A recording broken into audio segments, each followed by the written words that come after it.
Very good afternoon. I'm Annika Hedberg. I'm Head of Sustainable Prosperity for Europe program at European Policy Center. And joining me is an excellent panel of speakers to discuss climate change. Is the EU prepared? We are extremely pleased to organize today's discussion with European Environment Agency. And what we have for you is a very interesting discussion.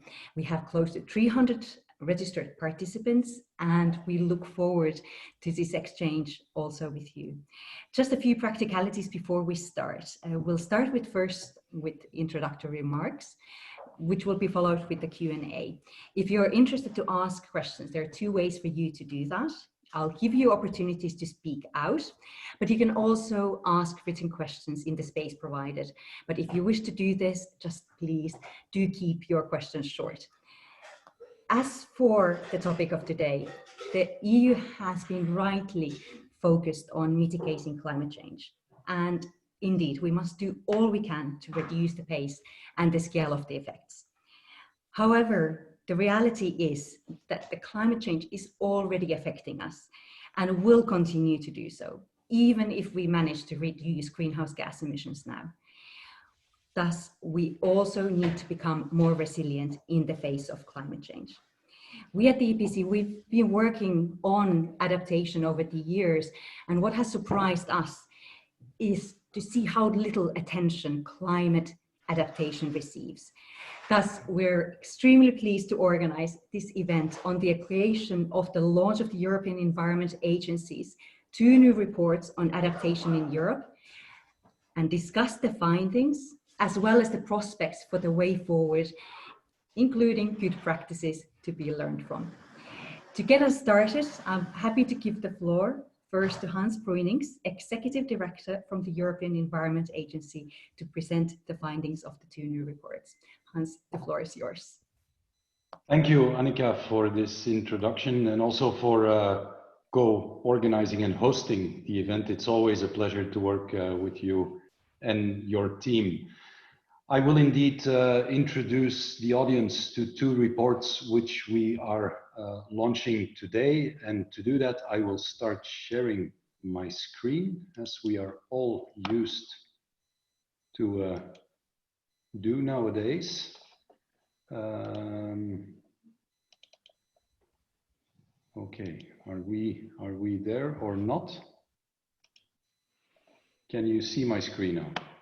Okay, so indeed we will present 2 reports that deal with the issue of climate adaptation, which we think is absolutely essential. And the main reason why that is essential, I think, is very visual in this graph. Over the last 40 years, we see the average temperature increase on the planet, and especially a speeding up since the turn of the century.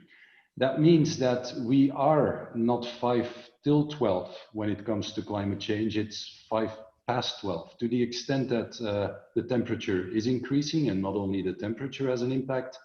We are seeing climate change that is happening.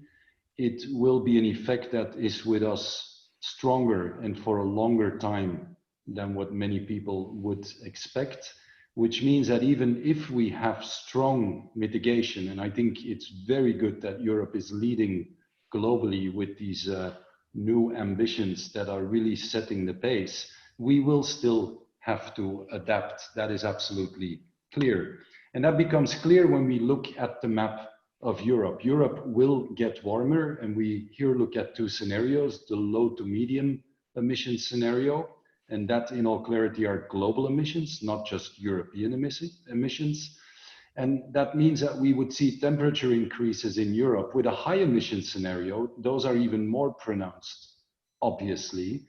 And what we notice is that in the summer, it's especially the Mediterranean region that sees the highest increases in temperature. And in the winter, it is more the north and the northeast of the European subcontinent.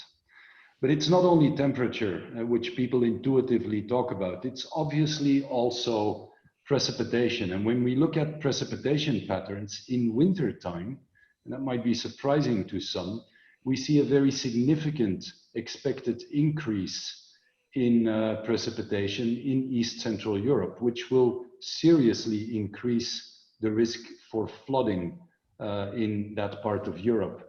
And in the summer, we of course see less precipitation and significantly less in the Mediterranean basin, which will lead to droughts. Now, that is looking into the future, but as I said, climate change is happening, and based on data that spans from the 1980s into today, we already notice the impact. We have about 90,000 climate and weather-related fatalities in Europe over that period. That's a large number of people that we can attribute increasingly to climate change. The total losses are about 430 billion in economic terms, and only about 1/3 of that is insured.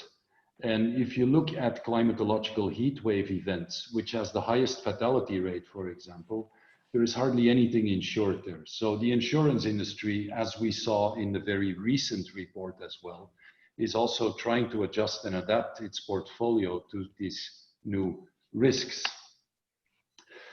We are looking in these two reports, one at the national level and one at the city level, at whether Europe is indeed preparing itself for this adaptation at these two levels. And both reports come through the same three conclusions. First of all, adaptation is indeed necessary and requires more attention. Secondly, when we look at the planning, not only at the strategic level, but also at the implementation level, that also requires more and strengthened attention. There is some catching up to do. And what we also notice, and that is our core business, when it comes to monitoring and reporting on that, there is quite a gap in many places when it comes to really following up, tracking, monitoring what is actually happening. Now let's start with the good news. Policy matters. Who would have thought that? Huh? If you look at the EU Adaptation Strategy in 2013, from that moment onwards, we clearly see at the national level, the blue bars, a number of countries, and these are the EEA countries, where indeed national adaptation strategies and plans are formulated. And when you look at the yellow bar, that is a covenant of mayors. They were a little bit later than the strategy, but you see a really sharp increase in cities and regions that are coming with climate adaptation measures and plans. So that is the really good news. It's taking off quickly because people understand that it's necessary.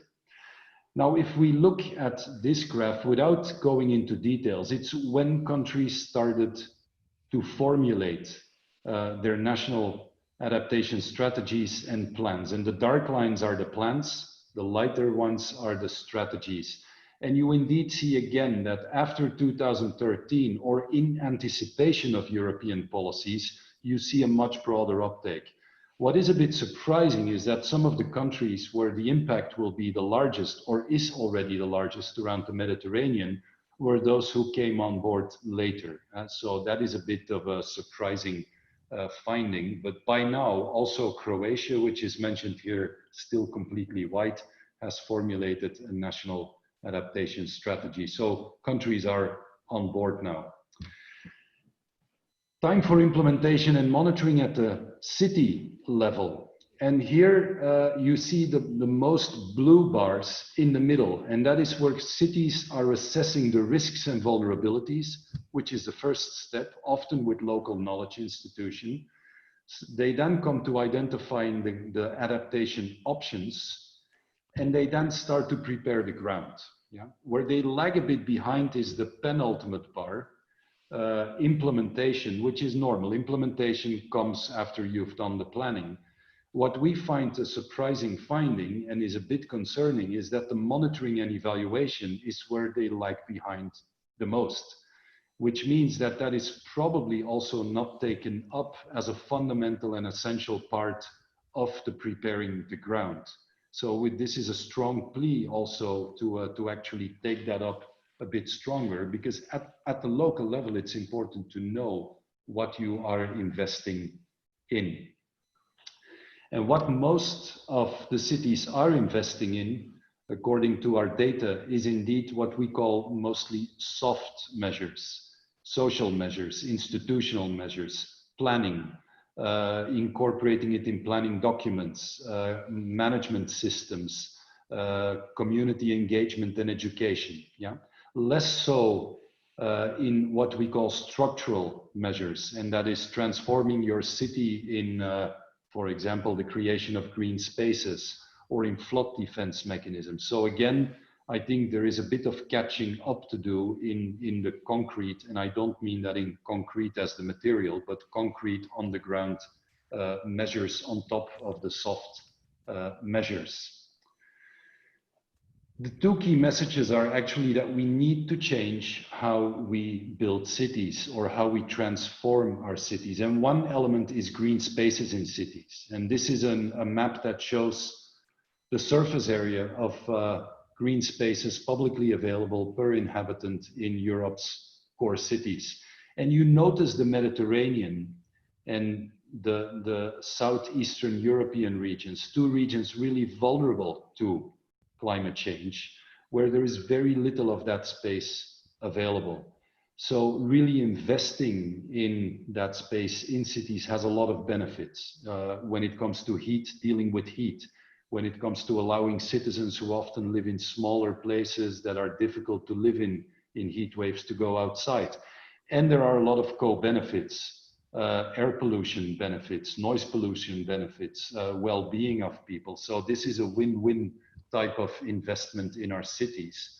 But we also need to think of water, turning our cities into what I call sponges. And a sponge can absorb water when there is too much, and it holds it, and you can squeeze it slowly when you need it. So thinking of that not only in the way that you see in the upper left-hand side, which is a physical barrier to keep water out in a small Danish city, but also in these measures that can hold, retain, let infiltrate, and if needed, release water over time, I think is absolutely critical in European cities. So transforming cities into sponges. Now, all of that costs money, yeah, that is no surprise.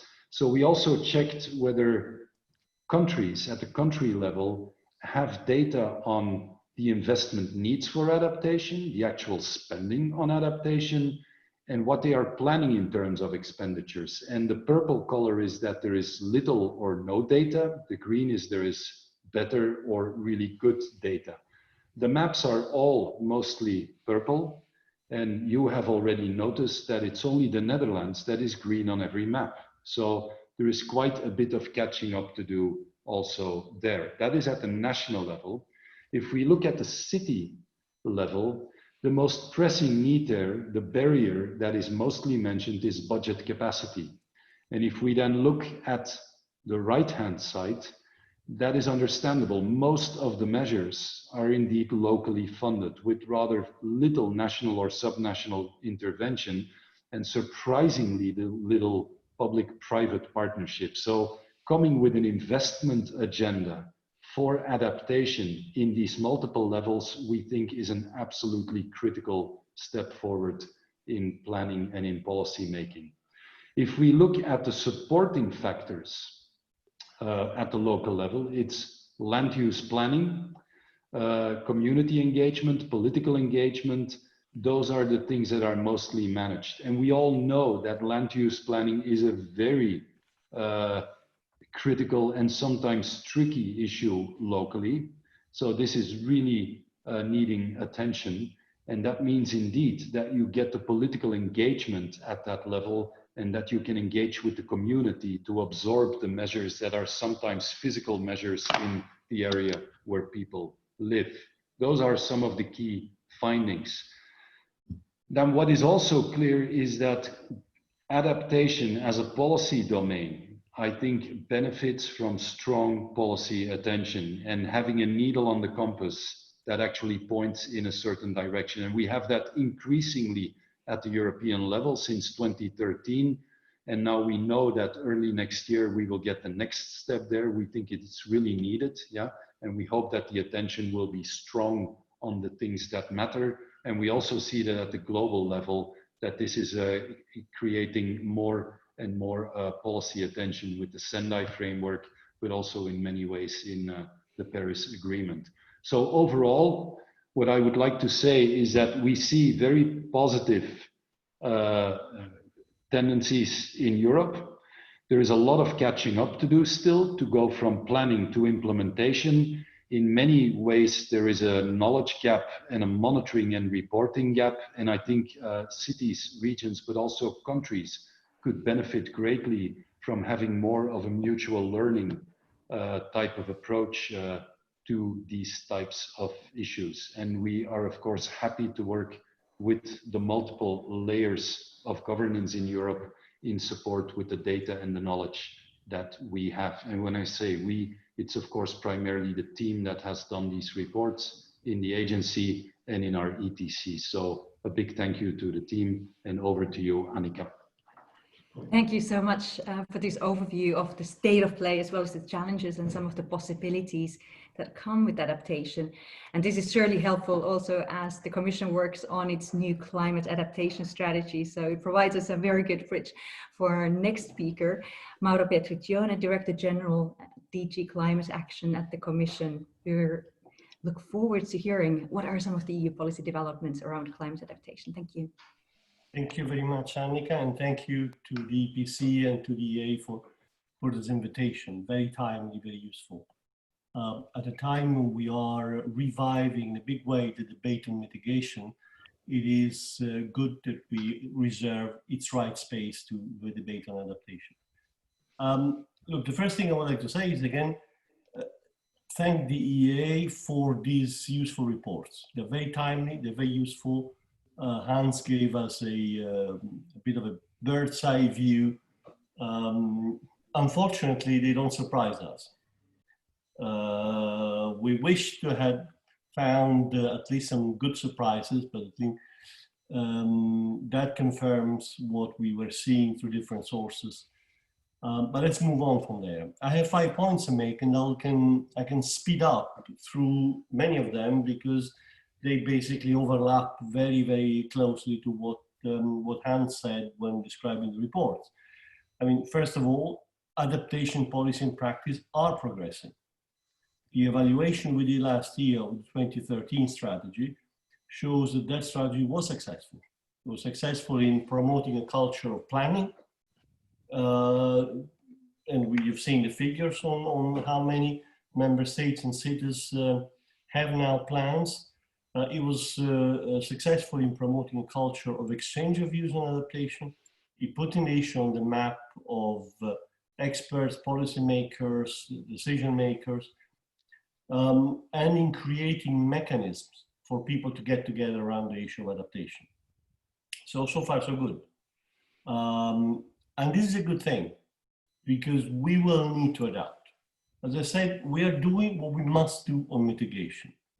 Our 2030 new targets, our 2050 objective, the massive exercise in legislation we're building around that, these are the right thing to do. We're also trying to do in a way that marries economic prosperity and societal fairness and solidarity. Because without these, there will not be a transformation of our economy. I always quote a sign I saw during a video of a demonstration by the Gilets jaunes, which basically said between the end of the world and the end of the month is the end of the month that worries us most. If we get into that kind of contradiction, we will not have a climate policy. So this is also essentially an economic recovery policy, and the pandemic has given us an unhoped for opportunity with a massive exercise not only in refinancing our economy, but in solidarity, in spite of a situation which had become difficult in terms of European solidarity, and we must not miss that opportunity. But even if this leads to where we want to go, and even if we manage to produce a working model that other countries in the world will want to imitate, we're still looking at climate deteriorating until well into the third quarter of the century. And the 1.5 scenario is not a pretty world to live in. And that is the best we can hope for, and it will require massive effort worldwide. Anything else is worse. So adaptation is a reality. It's not an option. The only question is how much we have to adapt. And that depends on what we do on mitigation. But even 1.5 requires a big effort. Now, my second point is that, very briefly, Europe is fragile. It's a lot more fragile than people think. We have weather patterns which don't exist elsewhere in the world. At Brussels latitude, in the rest of the world, you have ice. Here we have rain and a bit of dump. And the periphery of Europe is even more fragile. And again, some of the maps that Hans showed give you an idea of how fragile the periphery of Europe is going to be in the very near future, actually. And my third point is that we're not ready. Again, I was going to quote one of the figures that Hans quoted, what we call the climate protection gap. 35% on average of climate-related losses are insured. There's not even a good definition of climate-related loss.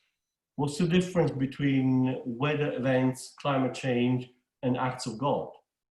But the day courts start deciding that weather events are not acts of God, they're acts of man, you're going to see some very interesting jurisprudence on liability. And this cover of insurance goes as low as 5% in parts of Europe.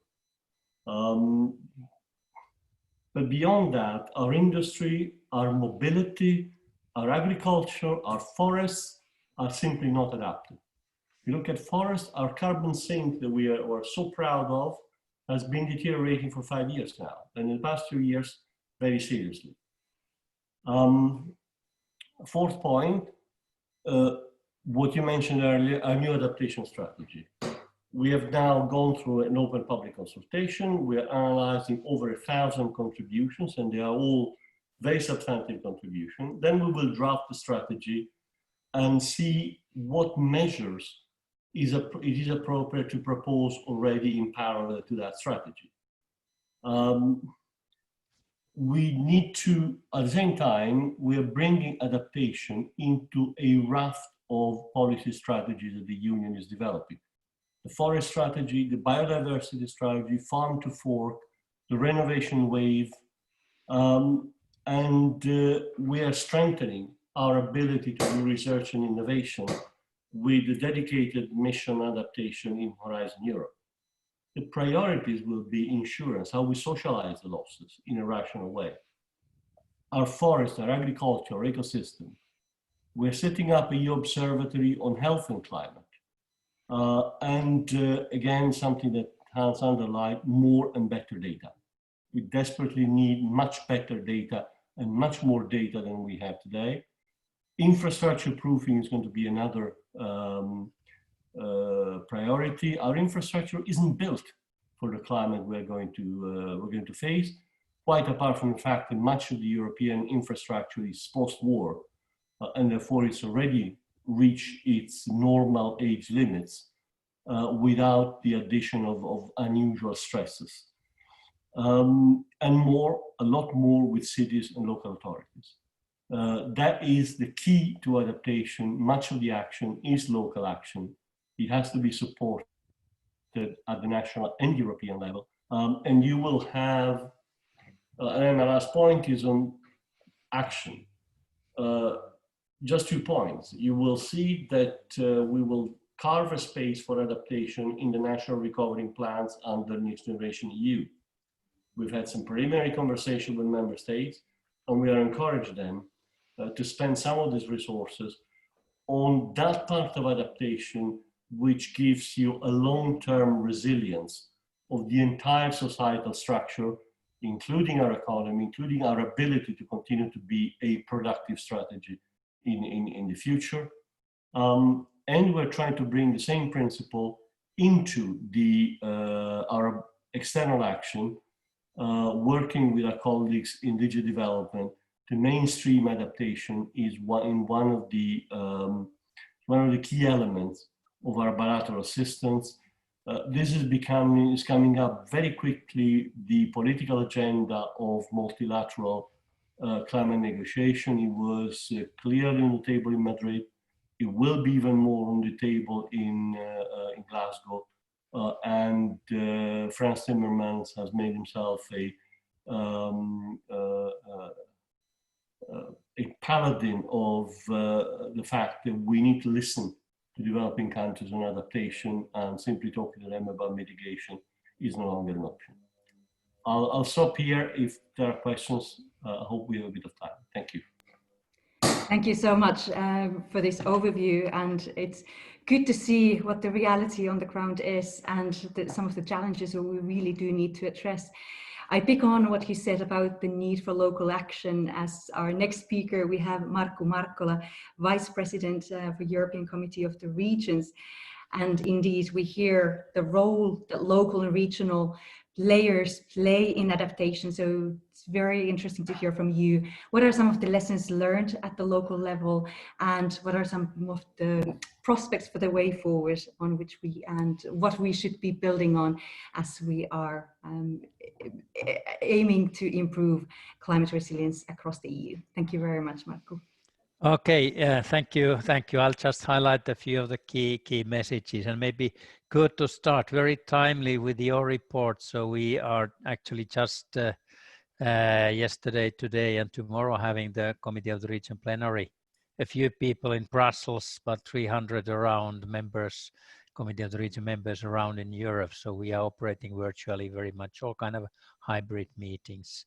And this morning we had Frans Timmermans to address us, and I think the key message what he had is actually really linked to this accelerating the move to action, and that fits very well what Mauro just finished his 4 points. And on that, so Mr.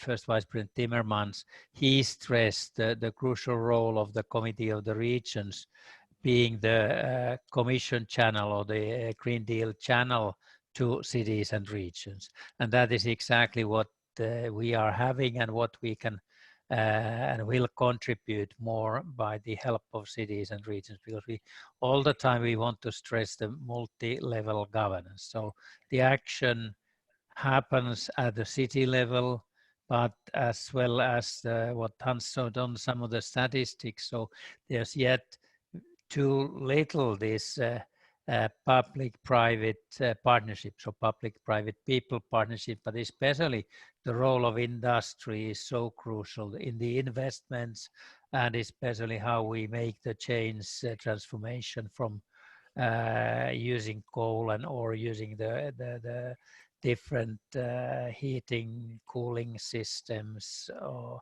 and the others that are not fitting to the scheme that we need to follow. And there, I would even, as a politician, so now I'm there, both at the Committee of the Region, the former president there, so I know very well the Commission operations, but then I'm as well the president of my region, Helsinki region, and the chair of the board of Espoo, our second largest city in Finland. And here we want to move, so to get the whole region to be carbon neutral by 2035. That's a huge challenge, but even we have a few cities, including my own Espoo, we want to be carbon neutral already 5 years earlier, so 2030. And that is exactly what is needed now, that we need to showcase, we need the forerunner cities, and we need to show that how we collaborate with industry, how we encourage, motivate citizens to operate as well. And I think this is the crucial part of this, the whole, both the adaptation and mitigation. And I want to stress heavily that actually what we have learned with the COVID-19 is that when we when all the people and politicians see the emergency, so then we are able to react fast and together. But that is now something that we should definitely take the political leadership treating climate change as an emergency. And on that, so we definitely need more knowledge, more data, more information, and made that visible. And on that, your 2 reports are very important elements, and we are very happy to share them and distribute them and cooperate with the Committee of the Regions based on those as well. If I would stress that definitely at the city level, so we cannot see adaptation as one issue and mitigation as another, or actually we should integrate all these with all those 17 SDGs and how to implement.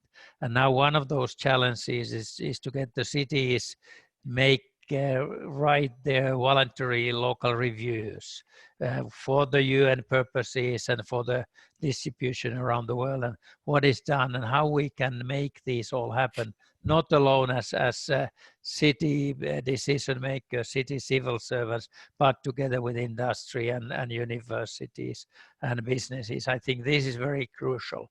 And actually, as just said by Hans, so policy matters. That's what we can see already from your reports. What does this then mean? One of those is that the COR, we are definitely recommending the European Environmental Agency together with different expert organizations to continue regularly updating with the scientific knowledge and concrete showcases, maybe adding more of those on this report, what you are regularly having, the climate change impacts and vulnerability in the main biogeographical regions, because different parts of Europe, different parts of the world, so the situation definitely differs. And on that, so we need to, let's say, these wake-up calls with the concrete visible results. And I think this is very important as well. In what we can do with the actions, so one of those instruments that is well accepted and well used with the member states and especially in regions is the smart specialization strategy. So we have defined, let's say, average maybe 5 concrete spearheads, priority areas where we want to target our actions. And definitely in very many of those, it's either energy or mobility issues or it's clean technology. And on those, we can build strong European-wide partnerships integrated and assisted by the EU Joint Research Center, by you and by many, many others. So different the Directorate General, so they can contribute really a lot.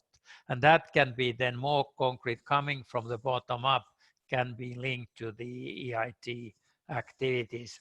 EIT, I take especially that the European Institute of Innovation and Technology, how they have started with Climate Kick and other of these communities, integrating better the students and the researchers to this practical work with industry and citizens. I think this is crucial. Maybe to add to that a few key points as well. So what we have said that now with all this evidence, we can already see that we need to take sustainability as a new normal for all of our communities, businesses and individuals. And that means sustainability and circular economy in all decision-making, public and private, including budgeting processes. And we can make this visible so that we can really learn a lot from the others. And that means as well in the knowledge supporting systems in adaptation policy making, mitigation policy making. So it's not only the management, but it is especially learning that integrates everywhere the activities together. And that is where we just during this European Week of Regions and Cities this week and the next week, we will publish more than 200 concrete showcases, best practices provided to our members that about the climate issues, so how to tackle the climate challenges. And I think this is very, very crucial. And so we as well, we don't only call the Commission to do nice things, but we need to be ready have for the coaching of the concrete teams, peer-to-peer mentoring, using the living labs. So all of these kind of instruments that are already available, and a lot of the people have good experience using them in making these transformation a reality. Thank you. Thank you so much, and also for highlighting the importance of collaboration and the joint effort, as there certainly is a lot what we can learn from one another when trying to enhance resilience. One thing that has been picked up and also just already mentioned in our discussion is the investment gap and financing as a key barrier. So as our next speaker, we have Cinzia Losenno as Senior Climate Change Specialist at the European Investment Bank. And it will be especially interesting to hear from you. What is the role for the EIB in supporting smart, sustainable, cost-efficient adaptation measures? And very much look forward to your input. Thank you. Thank you very much. Good afternoon, everyone. I hope you can hear me well. I'm delighted to be here today with this distinguished panel to welcome these two very important reports from the European Environment Agency, and I'd like to congratulate the EA for these efforts. We know that climate change is affecting all corners of the world, and Europe is not a safe haven. Recent headlines on the news on the devastating floods in France, in Italy, and other European countries remind us of the vulnerability of Europe to the impacts of climate change. And it is crucial that we continue to have a dialogue on adaptation in the EU, and today's event is timely and welcomed by the EIB. I'd like to start by sharing with you why, for a bank like the European Investment Bank, these reports are so significant. And then I would like to tell you a little bit more about the work that we are doing in the EIB to support EU member states adapt and the challenges that we face in this work. And these EA reports provide significant contributions to really filling a knowledge gap. As we know, adaptation planning often relies on uncertain, incomplete understanding on how climate may change in the future and the implications of these changes on people and economies. And therefore, it's extremely important that we document and evaluate what adaptation is being successful to really enable new information and lessons learned to inform future decisions.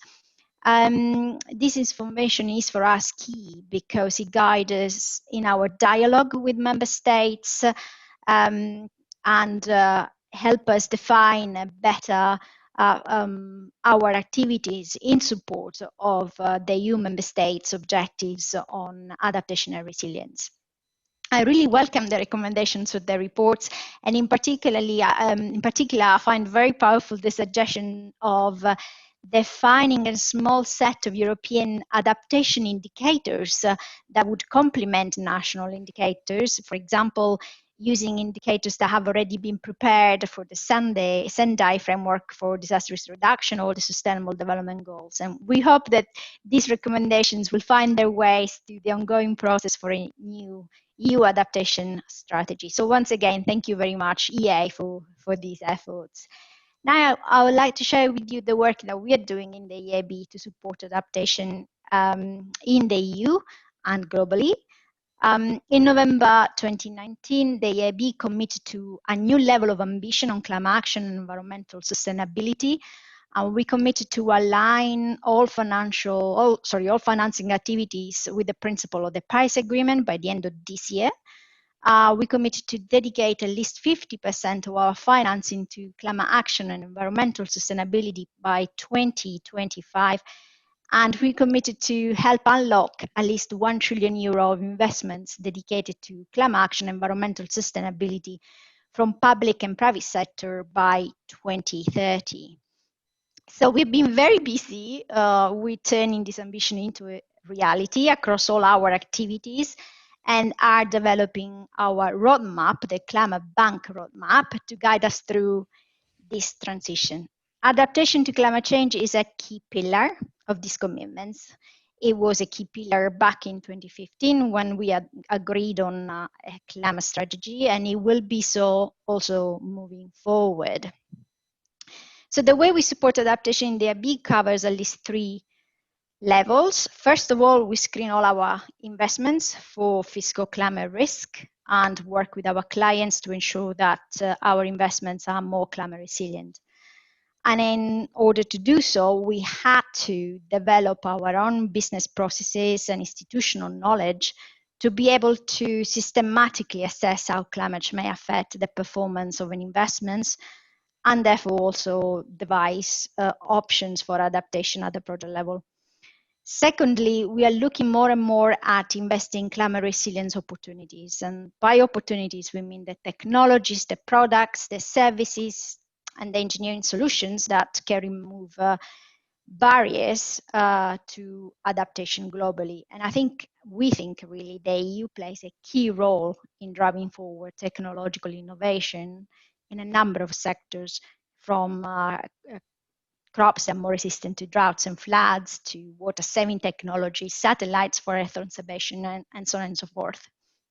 I think European companies really are at the forefront of creating value by developing and commercializing products that can help customers adapt to climate change. And the EIB is, we think, very well placed to really tap into these growing markets. And finally, we are looking at ways and options to increase our support for advisory services to really help our public and private sector partners in developing their knowledge and processes to cope with increased physical climate risk. So I think from what I heard and what we read in the EA reports, there are many positive signals in Europe.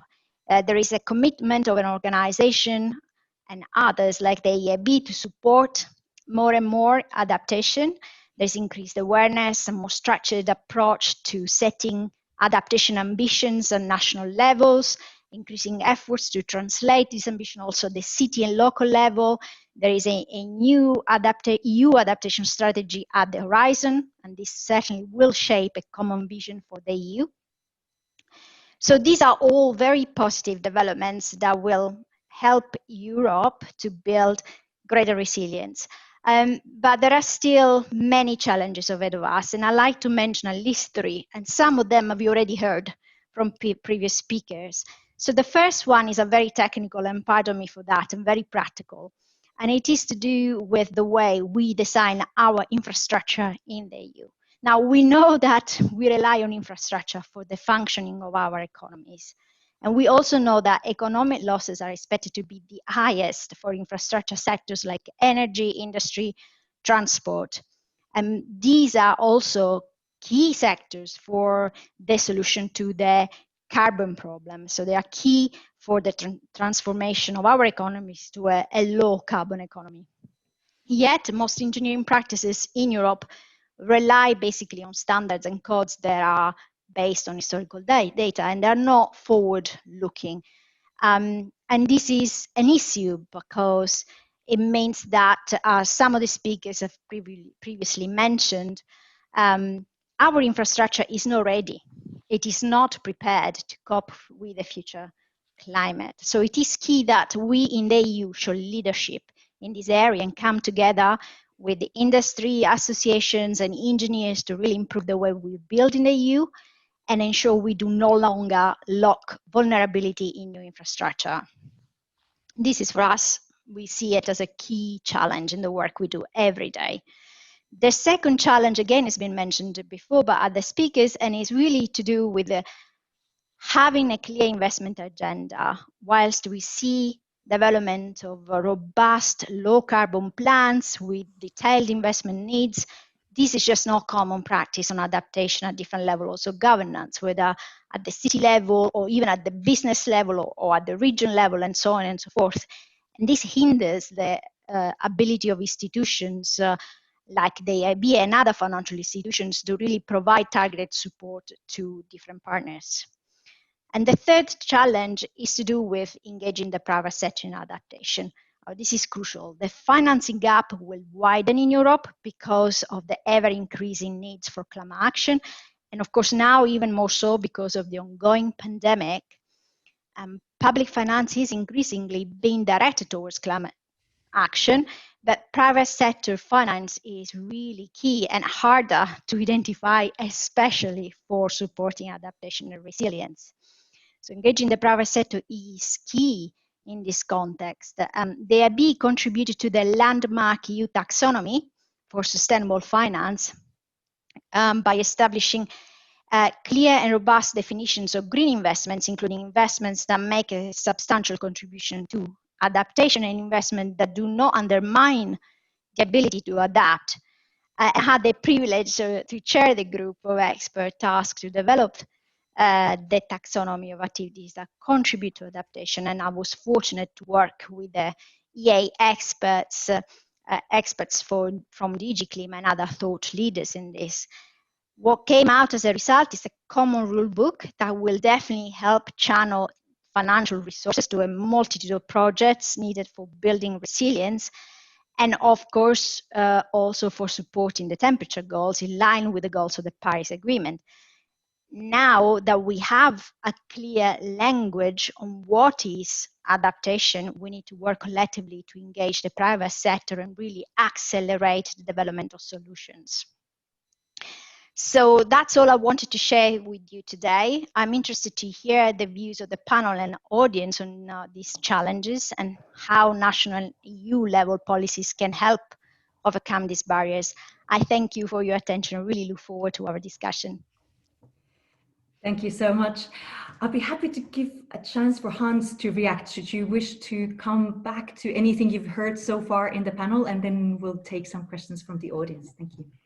Yes, three responses. One is that I think it's obvious from what we hear that the attention for adaptation and adaptation measures is growing quickly.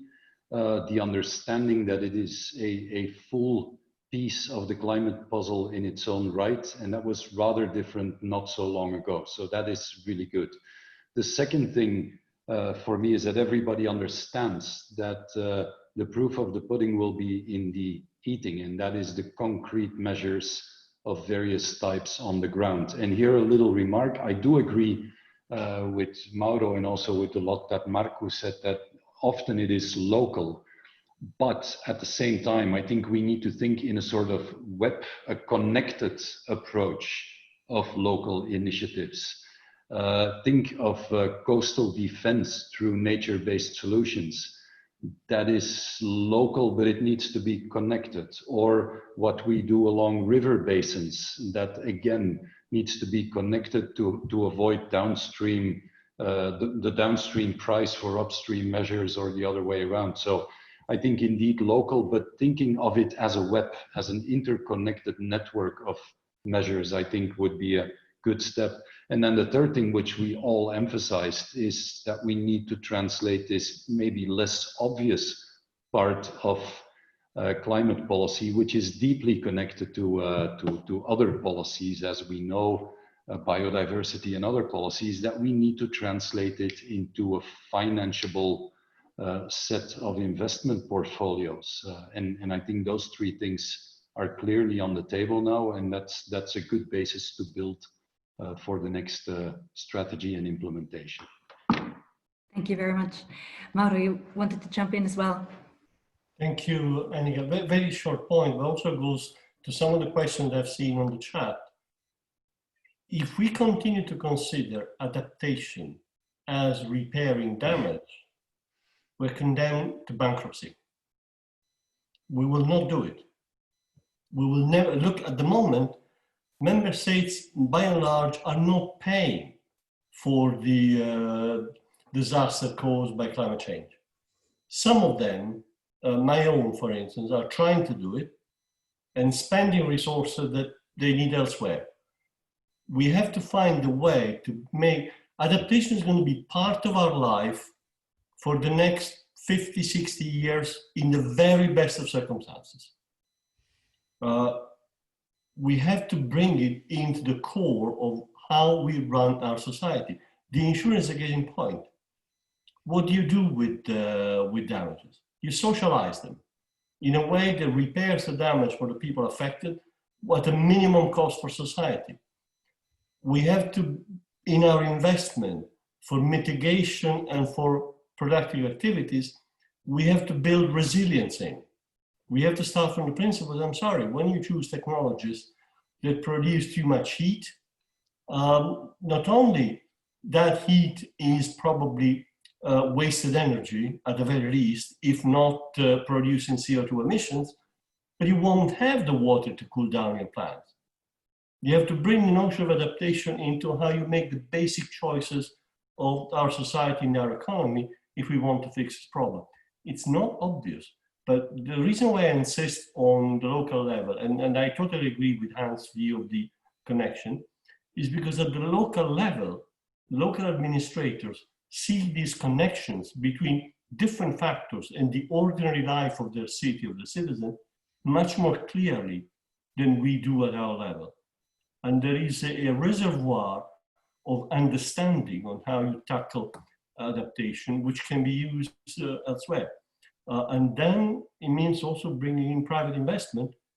Private investment comes in if there is an economic activity to be performed. How do we make something that's useful for adaptation economically interesting? It's not that complicated. You know, we're already doing it for mitigation. We can do it for adaptation. Thank you. Thank you. I'm very much aware of the time, but I would like to pick up on, and indeed we have had a number of questions from the audience. So I'll raise some of these and give a chance for our panelists to come back to any of these you wish. We've already discussed a bit about the engagement with the private sector, but I'd like to pick up on what Carlos Campillos, as well as Marcus Leitner, have raised, is that how can we engage better with the private sector in discussing as well as defining adaptation? And are there good examples of already happening where private sector is investing in adaptation? Also, there's a question from Florence Schulz from Tagesspiel on how could we force member states to support cities and regions in climate adaptation better? Should we take some tough measures into use in order to really get and accelerate the efforts in that regard? And Jelle Minnen had a question specifically for Cinzia on the rule book that you mentioned, and if you could give a bit more explanation on that. I'll stop there and I'll give a chance first. Cinzia, would you like to go first?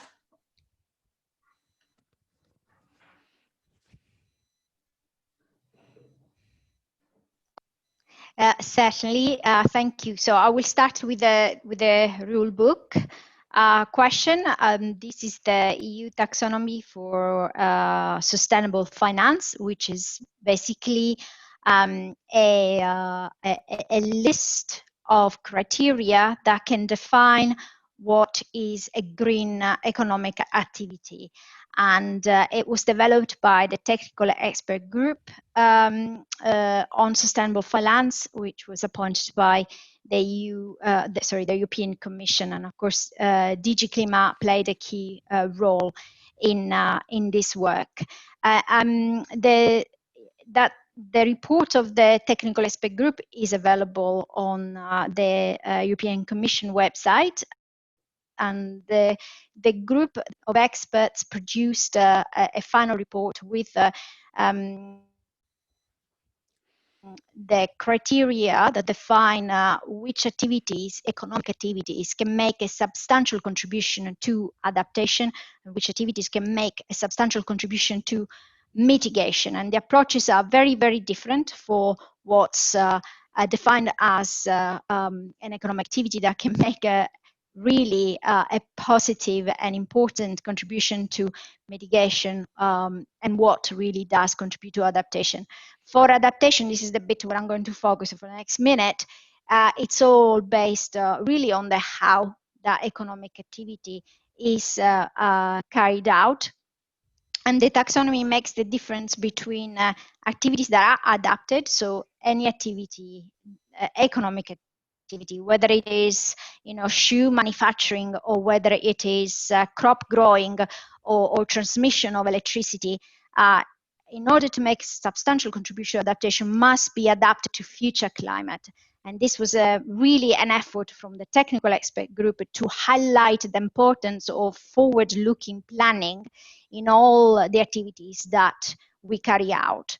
The other set of activities are really enabling activities, and these are the things that, regardless of where they take place, they really support communities, businesses, cities to adapt, and may span from technologies like water-saving technologies or space-based satellites observation systems to climate analytics, climate services and information, to crop resilient, to drought and floods, and so on and so forth. So it provides the criteria to define these activities.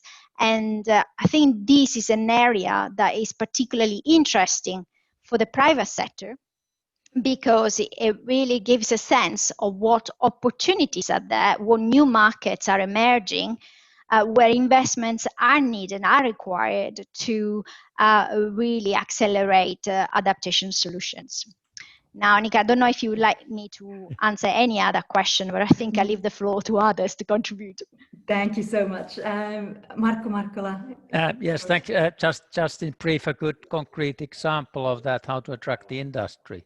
Because good example, Finland and a couple of the other, especially Nordic countries, we have had, let's say for the last 50 years, the district heating systems. And that was a real innovation on time. But now we need to get rid of using coal, because that has been the main source for the energy or the heating on that. And now we, in our city, we have done with 300,000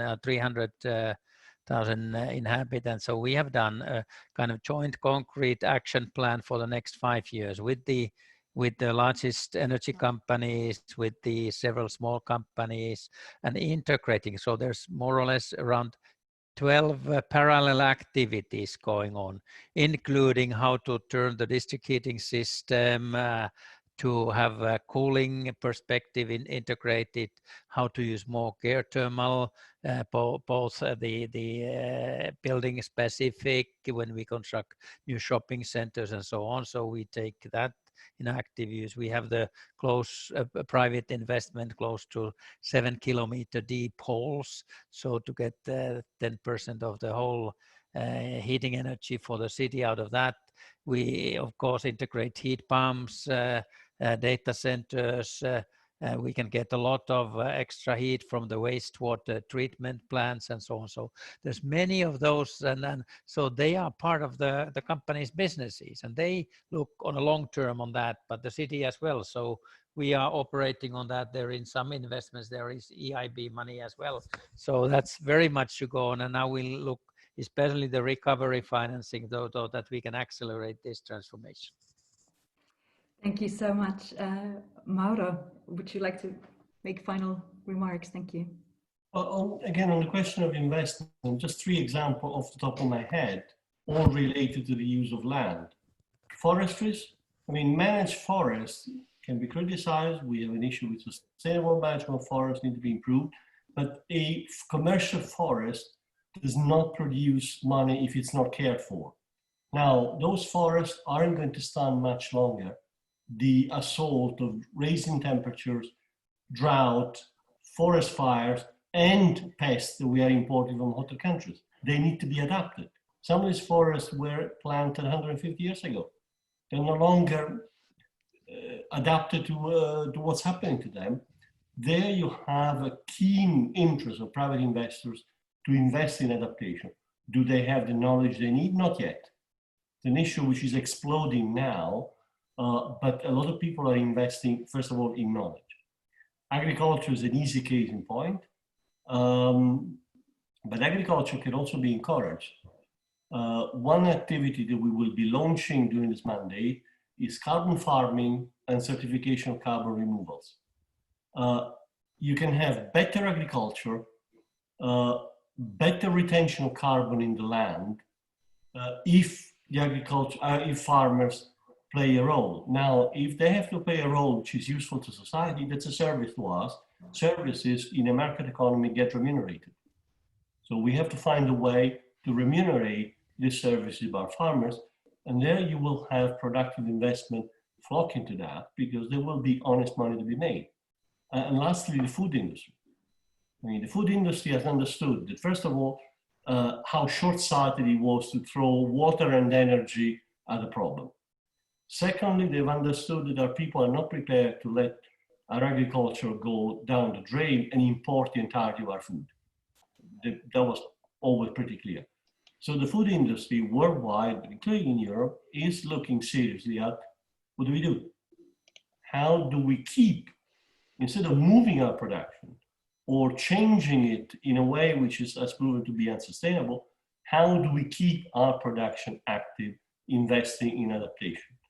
And there you have a worldwide industry with enormous financial muscle and enormous resources, also in terms of scientific capability, that has been so far part of the problem and can easily become part of the solution. Thank you very much. Hans, final Yes, remarks? I think two of the key questions asked were that you brought to the table. How can we force, quote unquote, member states to take stronger action? And I think that's always the same at the European level, by having clear targets and timelines, because Europe is a system of binding policies. And if you can then also come with a monitoring and reporting scheme, then you can hold them accountable. So it's the same sort of trick every time again. It's called binding policy making. You can of course also link this to financial means, and not only the recovery package. DG Regio is making big investments that often link public money to leverage private investments.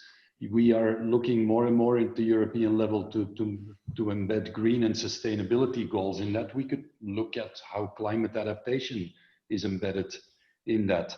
And then very concretely, yes, we already see private funds being leveraged in cities when we are climate proofing metro systems, for example, or when we are doing urban development, where it's the developers and the building companies that need to take these measures on board. You can build it into the building codes, which is happening in a number of countries. And that's where you leverage private money for a public good in the end. So I think that is rather clear that this is happening, but we don't always know how, what, when, where, and what it all adds up to. So those are a couple of reactions to the questions you brought to the table, Annika. Thank you so much for joining the discussion, for your inputs. I think we've really managed to cover a lot in this very short period of time. And thank you yet again for the European Environment Agency for joining efforts in this discussion.